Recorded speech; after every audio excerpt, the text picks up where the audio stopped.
Vous êtes sur payturdel'air.tv pour lancer la rubrique du mois de septembre, une nouvelle rubrique pour votre web TV. Il s'agit de santé et de vie pratique et nous allons parler ce mois-ci de la contrefaçon des médicaments. C'est un sujet très intéressant. C'est tout de suite sur payturdel'air.tv.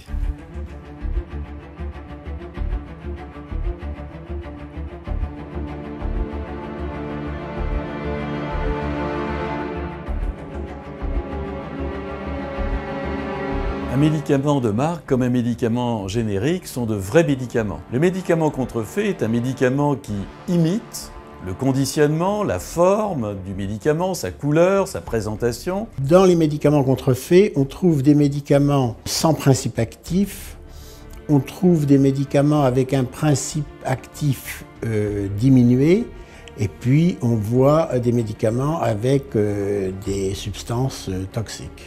On est placé devant une grande difficulté parce que la contrefaçon d'un sac de marque, la contrefaçon d'un vêtement de marque, au fond, il n'y a pas d'impact sanitaire. En revanche, pour un médicament, le consommateur est incapable de savoir quelle est la vraie nature de la gélule qu'il a entre les mains.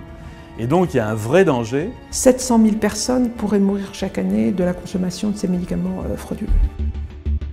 En Afrique, en gros, 30% des médicaments sur le marché sont contrefaits. Dans des pays développés, c'est plutôt de l'ordre de 1%. Dans les pays de l'ex-Union soviétique, 15 à 20%. La contrefaçon de médicaments génère entre 75 milliards et 200 milliards de dollars par an. Les trafiquants ont deux critères. Un, ils s'intéressent aux pays pauvres où les gens ne peuvent pas acheter des médicaments au prix normal.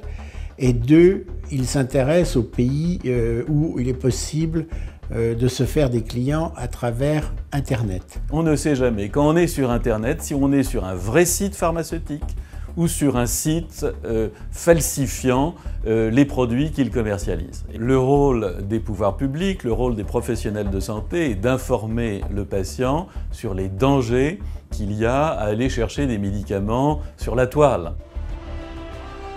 L'IRACM a été créé pour essayer de mailler les industries pharmaceutiques qui sont conscientes du fait qu'elles doivent toutes travailler ensemble. Il a une mission stratégique, c'est-à-dire développer la motivation des gouvernements pour avoir une véritable action dans le domaine. Le deuxième angle d'attaque, c'est la communication et la connaissance du phénomène.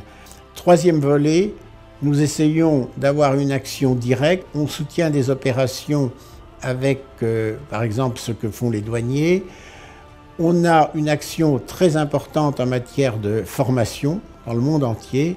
Et enfin, on développe des actions de prévention. Je pense qu'en matière de contrefaçon de médicaments, dans les temps qui viennent, nous pouvons progresser. Je veux rester optimiste parce que nous avons des professionnels de santé responsables sur les 5 continents et que nous avons, je pense, une industrie pharmaceutique qui a pris conscience de ce danger. J'espère maintenant que les gouvernants, les organisations internationales de lutte contre le banditisme vont focaliser leurs efforts pour que ce fléau disparaisse progressivement. Le combat n'est pas perdu d'avance.